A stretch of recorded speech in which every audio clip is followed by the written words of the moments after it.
Niall, thanks for coming down today. No, good. It's a pleasure, mate. I've been watching your videos for, that sounds pretty weird, doesn't it? But I've been watching your videos for a while now, and it's nice to actually meet you in person. That's it. Are you disappointed? No, pleasantly surprised. It's always a strange one when you meet someone who doesn't talk on video to see. Yeah. I mean, me and Rich were talking about this, that when I heard you talk on a podcast, I thought, hang on. Foreign. He sounds like me. He must be from around my area. And then the more I've kind of got to watch all your podcasts and stuff, we've actually got quite a lot in common. You're what, 3 kids? 3 kids, Essex. Yeah, Where was you originally? I was from Kent. I came to Essex for a night out, thinking it'd be a laugh. And stayed. And I got married. Nice. So no, it's good. And that's a promotion for the town of anything. So yeah. Wicked. That's what we're doing with your hair today. I can't have a standard haircut. So it's just the man bun, obviously, which I never touch really. And then the sides, the 0.5, keep it short, just to feel like I'm tidy, neat and tidy, and I'll kind of neaten up the beard and blend it in with that. Is this normally a barbershop trim, or is this a home? I've got a hairdresser who comes around and does like the whole family. Nice. So she comes around every 6, 7, 8 weeks. So she does that, and then my wife tends to do the trims around the sides reluctantly. But, so it's nice to get a barber. Yeah, and to find the kids getting a haircut. That's always something we struggle with in here. The kids are fine. I've got one who's autistic, so that's a nightmare. I'm sure have you ever done the sort of sensory? Yeah, so like any sort of buzzing noise and stuff like that, they're like, this is where I need to be plugging all my clippers that are quiet. Yeah. But it's a big thing we have in here actually. It's hair dryers especially. Clippers. It's little things you don't even realise that to them is like. Well, I mean, it's only been recently, past 5-10 years, it's kind of been mainstream knowledge, isn't it? Even me, like, I had no idea what autism or any of that stuff was, but now I'm like in this world where I've got to worry about background noise and stuff like that. So. I mean, years ago, if you were a kid mucking around in a shop, you'd just be told to shut up and sit still. No, exactly. Now, you know what's going on, and it's something we do here. I get a lot of the dads to bring their kids in just to be in the shop, not even get their haircut. Like, if you're getting your haircut, bring your kids in, sit them down, so they see you getting your haircut, and it kind of familiarises them with the surroundings. That's it, Because otherwise, I'm bald head tattoos, waving clippers around the head. Jesus. So it's kind of just slowing things down and sort of going through that. It becomes a fun experience going for get your haircut as well. So. Exactly. Do we go 0.5 on the side? Let's go 0.5. Let's go short. There might be tan lines. Who knows? Maybe like a squashy underneath there. That's nice. There's a lot of them in England at the moment. What you'll find as well, disclaimer, I have a terrible flaky scalp. Nice. All right, for one. One for the viewers. And we've already spoke about it with Richard and yourself as well, about how much I sweat. So what I want to point out is I'm a very sweaty guy, And what I think will be good is at the end of this is we'll count how many sweat patches I've got on my light grey t-shirt. That is in the chair podcast first. That's it. Count the sweat patches. So for me, I kind of know your background, but for people that have been living under a rock, where did it all sort of start for you? To anyone who doesn't know me, essentially I do viral reactional videos to viral videos on TikTok, and I'm a non-verbal physical comedy creator, I think, if I can categorize it as that. It's just kind of gotten out of control to a point where I've got a large following, way more than I ever anticipated it having. I've kind of always been creative. I've always been, I think I did acting in school.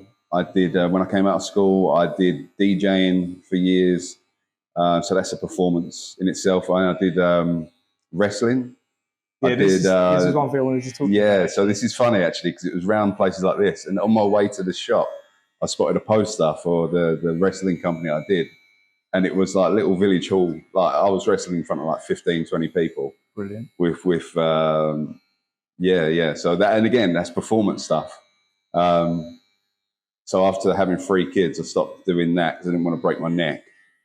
And then started doing videos to kind of have a creative outlet. Yeah. And then here we are. Now I'm getting a free haircut. Nice. So has it always been, you've always wanted to do something creative?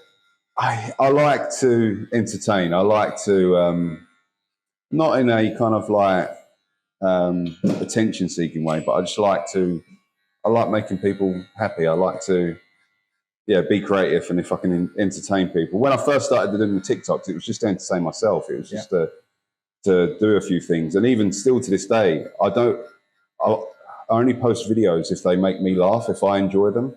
The fact that other people enjoy them is like kind of a happy accident. Mm-hmm. So, and I've just tried to stay doing that, to keep that in mind. Like sometimes I don't want to get to a point where I'm posting because I have to, or post because I've got to try to please all these people. I want to post because it entertains me, and hopefully that will entertain others. Yeah, I think you kind of hit the nail on the head there, because, like me included, you get into this trap, especially in the early days of trying to grow your following, that you're chasing the numbers so much that you're posting stuff that you don't really want to post, but you're posting it because you 100%. Think, oh, if I post this, it might go viral, it might get these numbers. And then you become so far removed from who you actually are. Yeah. And it's impossible to maintain. No, definitely. You can't keep that authenticity and that integrity. And that's what it is, authenticity. That's such that once you figure out that if you're just yourself and it just sounds daft because I've got a character, but it's authentically me it's just me, like dialed down to 10%. Exactly. Everyone on social media tries to be bigger than what they are, cooler and stuff like that. And I've just done it in the reverse way. And I think the main reason why I think it works is that I'm not a threat to anyone. No. Whereas like big creators, they'll eventually get hate because, they're a threat, whereas I'm no harm to anyone. I'm not here to, everyone will see me as beneath them, which I'm more than happy with. And I think that's why it works. And you've got no risk of political agendas coming across or anything like that? Nothing. I stay as far away. Yeah, I keep my mouth shut. There's enough people talking on social media that there's no need to add to it. And it's easy, it's just, I don't speak. It's lovely. I haven't got to worry about audio. I haven't got to worry about post editing or nothing. So it's really nice. I mean, a lot of the stuff that I do, like for the companies I work with, it's a lot of talking to camera. And that was something I struggled with the most in the first, was actually sitting in front of the camera and talking, and what you're doing kind of alleviates that whole problem, doesn't it? So and now if I speak now, if I was to do my videos and I speak in them, or previous videos that I've spoken in, I always I'll not cringe, but I always think it ruins the video. Yeah, I know. And it takes away, and it definitely takes away from the comedy, that there's just no need to speak. And the fact that I don't speak, it allows people from all different languages to understand. And I real appreciation for that now is that how many international, we're all the same. We've all got the same sense of humor. And that's just a weird but lovely thing that I've kind of realized while doing this. So have you always took inspiration from people like yourself, like mimes and like voiceless actors? Yeah, no, that's the thing. What I've done, I get a lot of Mr. Bean comments, and people think that I'm kind of try to be the Mr. Bean. And then I like, who doesn't love Mr. Bean?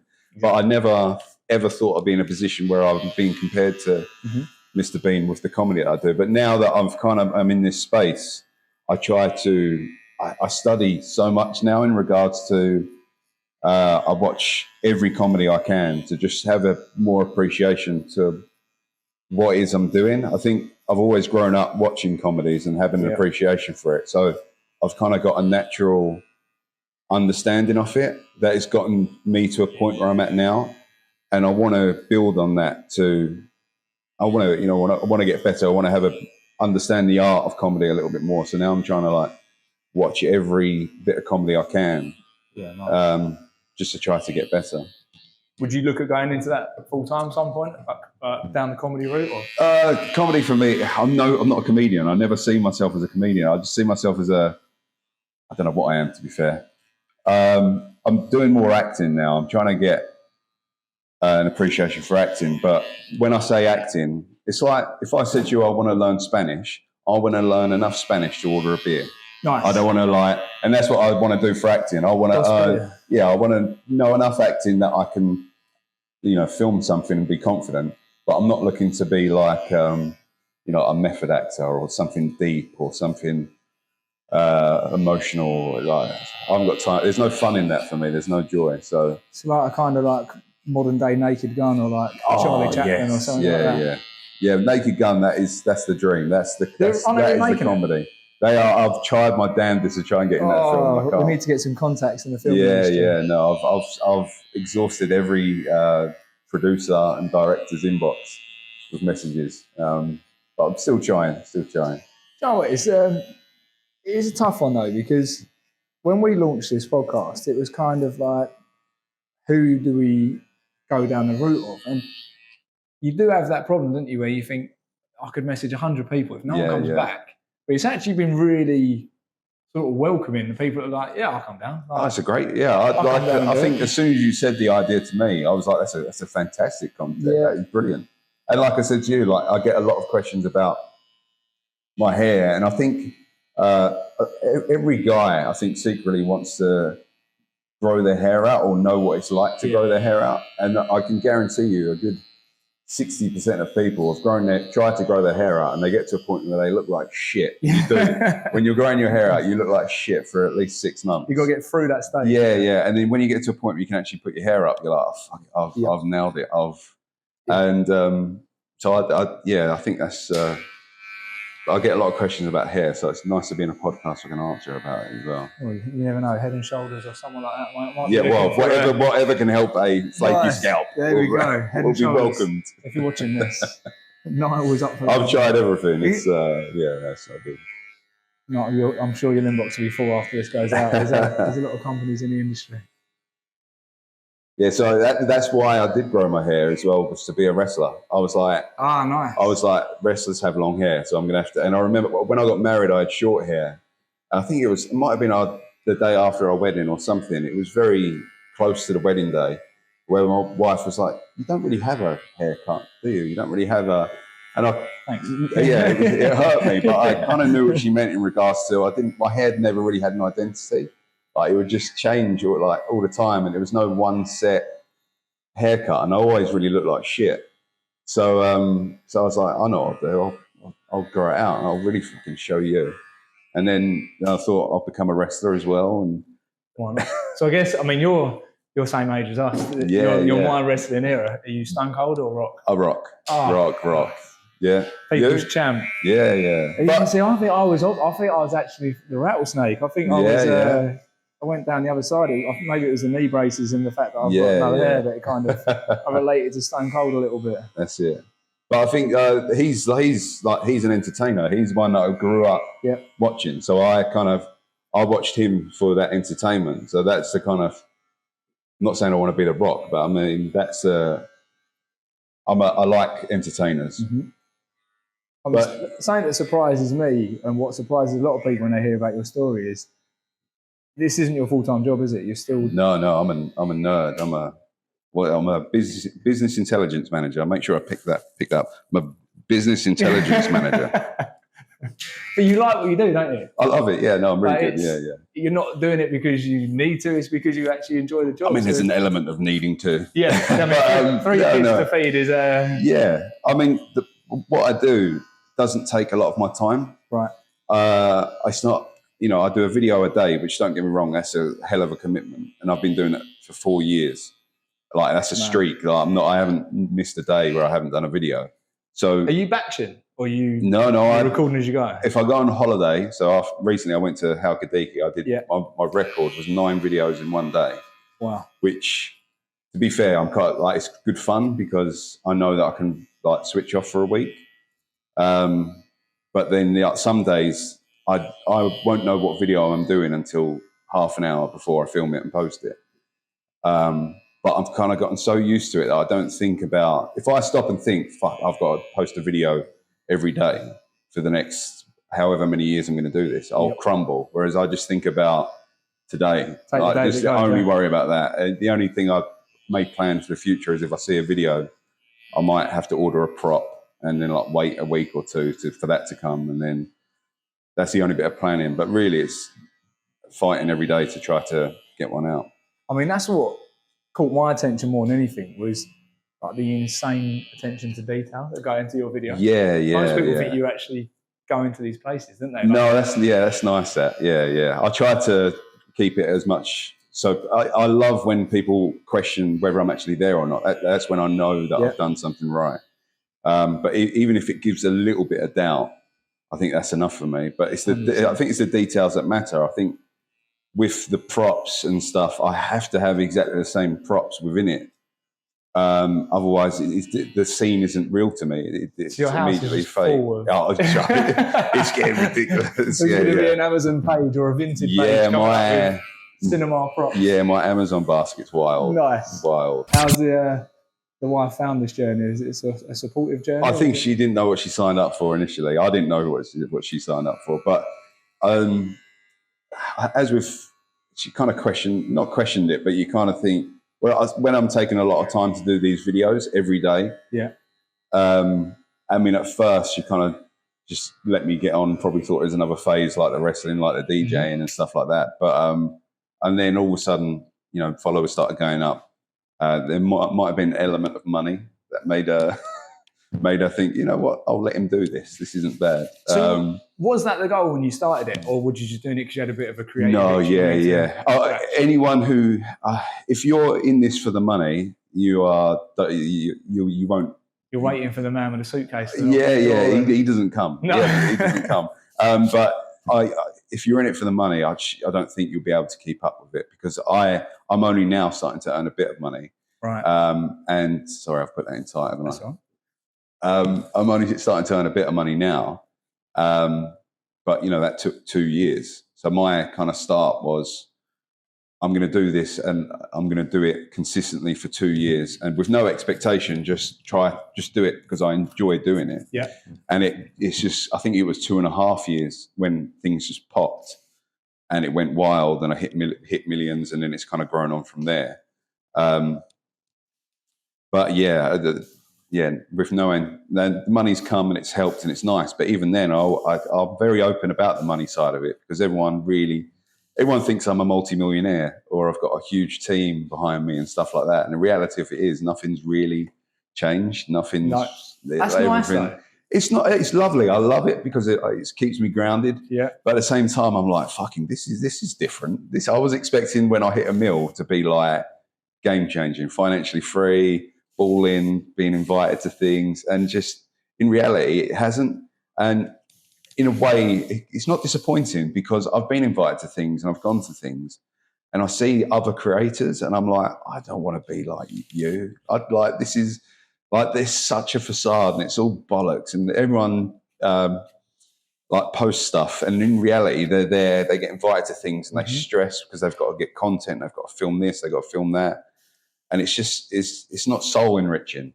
And I think that's a big thing for me, is that I got invited to, say, Chessington with my kids, and I went there and I didn't enjoy it at all. I'd much rather have gone there and paid than been invited, because I go there, I'm like, right, I've got a bit of work. Like, I'm here. The only reason I'm here, this is a transactional thing. The only reason I've been invited so I can promote your shit. Yeah. And don't get me wrong, I'm appreciative of being invited to things and stuff like that, but I'd much rather pay and go and promote something that I genuinely like and I genuinely enjoy. The whole it's so much bullshit on socials, so much. So I try to if I have to give up my soul to earn that money and to be that big social media star, I'd rather leave it. I'd rather keep your money and I'll keep my soul. It sounds really deep, doesn't it? I was going to say. That's some deep shit. Is life lessons. Yeah. Do your kids know who you are, or are you just dad to them? They know, though. Yeah, they know who I am. Yeah. But I'm just dad who every now and then walks through the hall in some weird costumes and just some weird props and some weird wacky shit. Ultimate superhero. Yeah, and they just kind of, it's gotten to a point now they're like, okay, dad's wearing that. Yeah, cool. and move on. Yeah, and then every now and then, like my daughter, she'll help me like sound stuff. Like I needed a woman's arm. You know the Huck 2 video? Oh yeah. I've never seen it. I know what you're talking about. And I needed a female's arm to put a plate in my video. So every now and then I'll get my daughter, can I borrow your give me your limb. But your womanly limb to go in. But it's stuff like that. Like I could have very easily put my own arm and filmed that and put that onto the table. Yeah. But I know like little details, those little things. I need a woman's arm. That's it. to get that thing in. Because it's a tough, like you're just saying about like the shows and the things like that. It's something I struggled with when I first started doing stage work for a while and stuff, like education on like, different shows, because when you're there, you're mic'd up, you're talking to the crowd, and people are coming up and with photos and asking. And I go home and I'm changing nappies.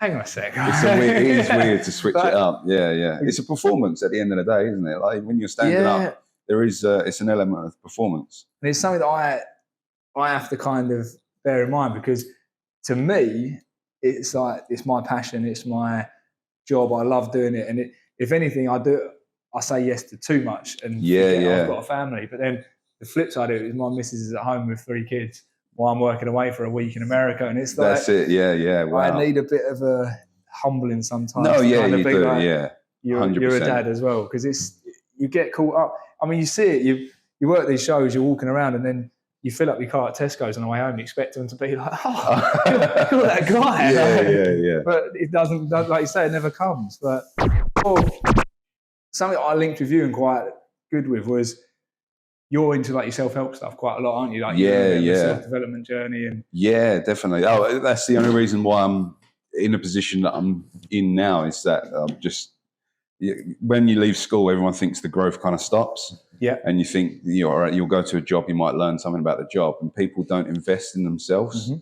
And even in school, you don't get invested into. I didn't know what self-development was or anything. And it wasn't till I was at the gym one time trying to train to be my wrestler. And then I listened to a podcast, and I was listening to kind of the guy. It was more like a fitness thing about building muscle. Then he just happened to talk about mindset and stuff. It was called Mindset with Muscle by Jay Alderton or something like that. And then he started saying stuff about self-belief and self-confidence and like being motivated, disciplined and shit. And I was like, wow, this is revolutionary. And then I just went for like 2 years of just learning about self-development and stuff. And just stuff in my life was just changing for the better, and how I felt about myself and stuff like that. And then so now I'm like this big advocate of people. And if I'm like that, there's going to be loads of people who just don't have an appreciation for who they are as a person or who they want to be or how to get better. So I try to promote that as much as possible.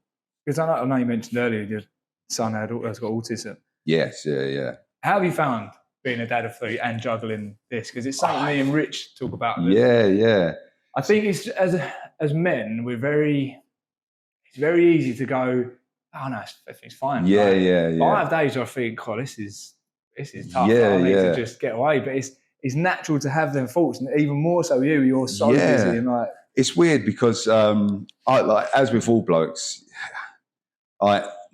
it's a difficult conversation to have about having special needs. And I see when I speak about special needs or my son having special needs, I can see the atmosphere change as I'm speaking to like male friends and stuff like that. And I get it, because it is a kind of, there's a lack of understanding of it, but also like you don't really want to touch on it too much, because there's almost people give me sympathy, which I kind of get. But it's the whole special needs thing for me. When you think of special needs, I don't know, it's strange. People do think, like I said, the atmosphere changes. But it's, I had 2 kids, and I was like, okay, I've cracked this. We can go for one more. And we had the 3rd, and then wow, like this is life's thrown a curveball here. This is a whole different challenge, and I think that is life in general. Like just when you think you've cracked it, something will come up and change it. And but now I'm almost like I'm appreciative in the fact that I've kind of learnt this whole different concept of special needs and autism and stuff like that. But I also don't go on about it. A lot of parents will be like, I'm an autistic parent dad, and that's what they identify as. Right, okay. And I can't stand that. Or like you see in people's bio where they're like, I'm a ADHD mum off an ADHD child, and that's her life now. Like labeling it. So I try to ease my son the same way one of my other kids. He just happens to have autism, and it's just another thing for me to navigate and learn. So how have you found the work-life balance though? Have you managed? I know you shoot a lot of your stuff at home. Yeah, it's like I said to you, it doesn't really take a lot of my day. It takes about half an hour of my time to do a video. So yeah, I probably could quit my job. My job pays me more than what my socials does, and that will shock people because people think I'm loading on socials. But the reality is that my work tray for socials is quite light. It's not.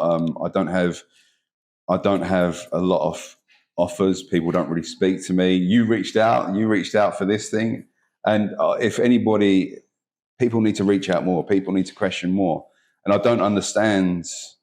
Like there's not enough work for me. I'm ready to work and do more stuff, more videos, but it's strange. I try not to take it personally, but it's I'm busier doing my normal work. I think it's that kind of sort of barrier to entry though. People think there's no point in messaging because he's never going to get back. Whereas I'm kind of like, if I don't message you, I've never got any. Yeah, no, you're never going to know.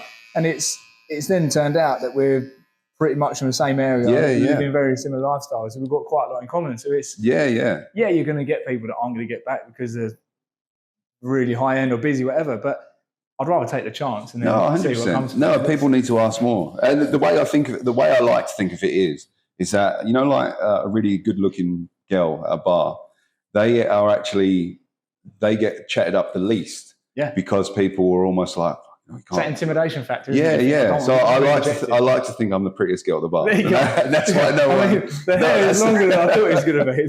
That's the only thing I can think of. But I'm awful for messaging as well. Like you probably realise on my WhatsApps and stuff like that, trying to arrange this. I'll respond, and then you'll never hear from me again for a little while. But it's weird. It's like I feel guilty. So. Yeah. If I'm messaging you back, it means I'm not messaging someone else back. And so I'm like, you know what? I'll message no one back, and then I can't feel guilty. I'm very particular. But I think that should be how it is. You've got your right to say you're not messaging people. So you've got. I mean, I know you've got books. I've listened to all the episodes. But was that before the TikTok stuff, or was that? Yeah. Like I said, with all the self development stuff. I started doing socials. I used to do motivational videos. So you started off as a talker? As a talker, yeah. I used to do, so I do morning walks. I go out every morning for a walk, and it's just something I do in the morning. Or now I go to the gym quite a lot, but I always do something where I'm active and I'm having my own time. Yeah. And I used to do morning walks, and I used to do stories, and I'll try to motivate people and say, what reason I'm cringing and pulling my face is because it's like, I just had a point where I did it for like a year, and I looked back and thought, what a wanker. Like, as in like, who am I to try and tell people? Like, I've read a few books, like whoop-de-doo. I'm not not medically, but educated I haven't got a certification or anything like that. So, but I had all this information. I wanted to share it. Yeah. I wanted to help. I wanted to do good. But then I got to a point where I looked at it and thought, and it was authentic, but it wasn't, I didn't enjoy it. It wasn't, I don't know, it was strange. It wasn't me. So I stopped doing it, and I had all this stuff in my head that I just thought I'll put it into a book. It'll be nice to be able to write a book. It's something that I can tick off the bucket list. Yeah. Anyone would like to be an author. And it's really easy to do, by the way, as well. Like if you wanted to write a book, self-publish, you just make a big Word document, publish it to Amazon, boom, you're an author. It's strange. But that's the hardest thing I ever did was write a book, and I'm not an author, although technically I am. If you're going to listen to the book, if you're going to want to read the book, listen to it on audio book, because it's like me speaking to you now. As if I'm reading a book, you can hear me turning the pages. It is the most raw. My phone goes off when I'm reading the audio book. It's so like authentic and raw. But there's a lot of in it that is value. And yeah, the book's called Be a Shark, and it's available on Amazon or available on Audible. And Audible, just get a free account. Just do like make a shanky email and get a free account on Audible and listen to it for free now, today. That is what stood out to me though. It is literally you walking down the road, isn't it? Yeah.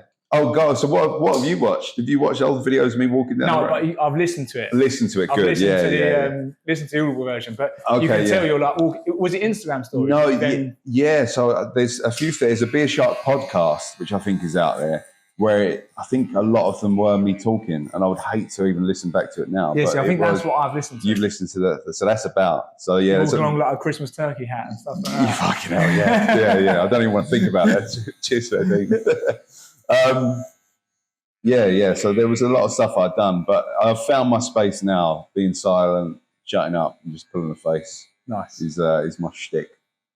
Has that made things easy for you? Oh, it's dreamy. I'm in a space now where I love what I do. Like I love the videos.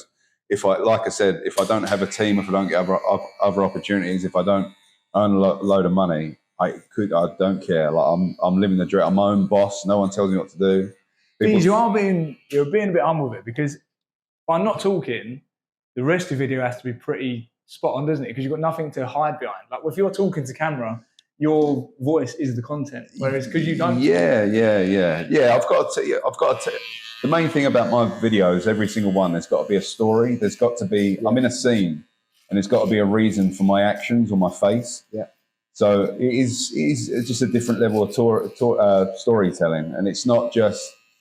And I see it's annoying now because a lot of people do similar stuff to what I do. There's like you'll probably have seen them.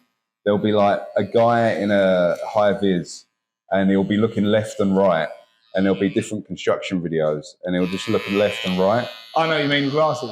Yeah. And that guy, I used to really like that guy as a creator, and now I look at him and think, what the fuck? And like, or people will try to replicate my content, and there's nothing natural about their reactions. Yeah. They'll be like over the top, like, oh my, probably not the best time to do this, but they're like, oh my God, oh, and you like watch and think, oh fucking hell.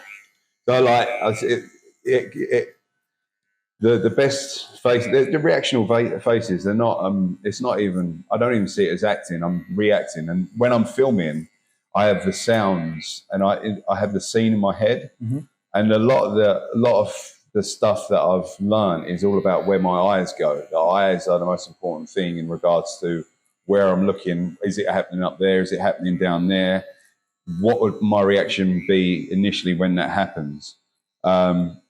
So yeah, I feel like I'm trained well for that. So when I got offered to do a bit of TV once, and that was lovely because I turned up and I had a director, I had somebody worrying about the lights, I had a prop person, I had people running around me, and it was just so surreal because this whole time I'm like my own production company. I'm worried about my lights. I'm worried about the filming, the props, what I'm wearing, and I'm my own director in a way. Like I cut and I look at the take and I retake. So when I feel like I'm very ready for TV stuff, mm-hmm. and I love the idea of taking the character into a bigger, even not just TV, but something where I've got a director who understands the character and we tell a bigger, longer story. Yeah, I'm with you. I'm ready for that. But because you've got a couple of characters, haven't you? You've got a few. Yeah, I think there's certainly more. The grunge kind of like fringe guy. The emo kid and stuff. I think there's room for other characters. But I do like the idea of having, you know what I like the idea of? I like the idea of having a social or something, some kind of SNL, like Saturday Night Live, but it's UK, where you've got these creators from the UK, all the up and coming creators, where we're creating scenes as different characters. Yeah. And I don't think it needs to be on TV. You can do it. We could do it on YouTube and stuff like that. But I'm just really bad at collabs. I'm on my own. I keep myself to myself. Yeah. There's not a lot of creators I don't roll my eyes at. Yeah. So it's different. There's loads that I respect and love, but I do like the idea of just collabing with known UK or global creators and just where we just film a scene and stuff like that. But it's just my creative capacity is I've got a video a day and that takes up my creative capacity for that day. So sometimes I've hindered myself by having this daily post a video every day because now I'm like, I have no more capacity to come up with stuff. So it's almost like I'm waiting for a team or I need a team who understand the character, who are ambitious enough to try different things. That's what I need, a team. is what I need. Who would be your sort of ultimate collab if you could do it? I don't have one person. I could think of names now that I could reel off. I think so. You've got people like in the UK. You've got Paul Lima. I think he's a good one who I think would be good videos. Aaron Kraskal. Because they're doing quite a lot of stuff together at the moment. Yeah, they're doing a lot of stuff together. But I try to stay away from them because they do. I don't watch them because out of respect, because I don't want to be influenced by them. If that makes sense. So it's a lot of creators actually block because I don't want to trample on what you're doing. I want to stay in my lane. And it's true, and that's out of respect. I have respect for both of those guys. And other creators as well. There's a lady called Helen Christie who I think is so underrated as a creator. The work she does is 3,000 times more than what I do, and I can tell from watching her videos that she's absolutely fantastic. And I just think I just want to be able to utilize their minds as well. And I think it's difficult because where I'm a creator and where I'm on my own and where I work from home, I don't have other creators that I speak to. No. And when you speak to a creator, it's like, wow, like you can actually, you have an understanding of filming and shots and like what it's like to post content. And it's like, you've met someone like you. Yeah. So I do need to get better about who's in, like, I need to have a circle of just creators. I just need to, It's true what you say though, because you get it in this industry, you get people that are kind of going their own path, and then they'll see people cutting hair a certain way on social media, and then they completely change how they cut hair because this person's getting success. And you almost kind of retrain yourself, and you just become a carbon copy of that person. It's never viable. You're never going to be able to maintain that kind of because like people that know me that cut their hair already, if I come in and all of a sudden I'm doing 4,000 sections and doing it, they'll think, mate, just cut my hair. You've always cut it. Like, just calm down and just put the scissors around the side of my head. But I guess that is the monster of social media, because you see someone get 1 million views and you think, I'm going to do that. Definitely. 1 million views. Whereas it will take off. Something will hit and it will go. But yeah, I mean, I try not to be, but I fall into that trap of like, I want 10K and then I want 20K. And I want 1 million views. But, of course. I mean, you're on 7.1 million on TikTok, right? Yeah. And like you say, things have changed, but not how you thought they were going to. It's only in a kind of like humbling way of okay, this isn't like, and I think of all these people who do want all these views and who do what I'm like, what? Like, you're not going to be disappointed, but it's not all. It's like it's not that great. Like, it's good. Don't get me wrong, but I think everyone, they see what other people do and have success, and they try to copy it. And don't get me wrong, when I first started out, I probably was influenced by other people and tried different things. And you get to you've got to keep doing that in a way until you find your space where you're happy that it's you, it's authentically you, something that you can sustain and only you can do. And I think, again, with my self-development thing, everyone tries to be the second, third, fourth, or like everyone now, Mr. Beast, everyone wants to be Mr. Beast. Like, no one, just be you, because no one can beat you for being like. Exactly. So like, people who are trying to be me, you're never, ever going to beat me because there's only one version of me. So when people do it, it's flattering, but I'm like, you're not going to be able to keep up with this because I'm me. Like there's no, and so there's no point trying to be like someone else. You can take different parts of it, but you've got to just be who you are. And no one's going to beat you at you being you. It's so simple. You're always going to be the reference as well. Someone might do it, and then someone will go, oh, you've copied not. And then it loses it. Like, you might get one video that launches, but then the rest will go, oh, he's just trying to be him. I see people doing it, and I'm like, you're not. You won't keep this up. You won't sustain it. You won't because you don't. It's not you, and you don't have the same appreciation and love for it that I do, because you're just doing it because I'm trying to get a like. Yeah, of course. Whereas I'm doing it because I love doing it, and because it's me being me. Whereas other people chasing the likes, you kind of get it. But if you're chasing likes and stuff, it might work sometimes, but it's just be you. And this is what's great about what you're doing is you're putting your personality into what this is, into a great concept, and you're going to benefit not because of the concept, but because of you as a person as well. And that's, I mean, me and Rich spoke about this morning. the reason I'm liking doing this is because it's just a passion project. Yeah. I'm not doing it to earn money. I'm Yeah, doing yeah, it because yeah. I get to meet some cool people. Love I it. get to cut hair and do what I love doing. And it's, if something comes of it, great. If not, I'll still carry on doing it because You're still gonna, it keeps me off the phone. It gets me networking with people, and it's a cool little thing. No, you'll do really well with this. I know. This is the early episodes predicting, and I want to be the 1002 episodes. Nice. And we'll come back. Brilliant. No, it's perfect. Absolute pleasure. Love it. Let me get uncomfortably out. One for the book with me, but thank you very much. For those that don't know you, haven't seen your channel yet, where can I've got to do that sales pitch thing, haven't I now? Niall Macmillan. There's two Niles in this world. Niall Horan. Am I saying that right? Is it Horan? Horan. And I'm the second Niall. I'm the other guy. Niall. There's a Niall Quinn. Nice. Who's that? There's another creator called Niall. I'm probably the third Niall. Just NIALL Macmillan.com. Awkward podcast. Not .com. I'm not good at these. Yeah. This is why I don't speak. It plays into your character. Just Niall. Perfect.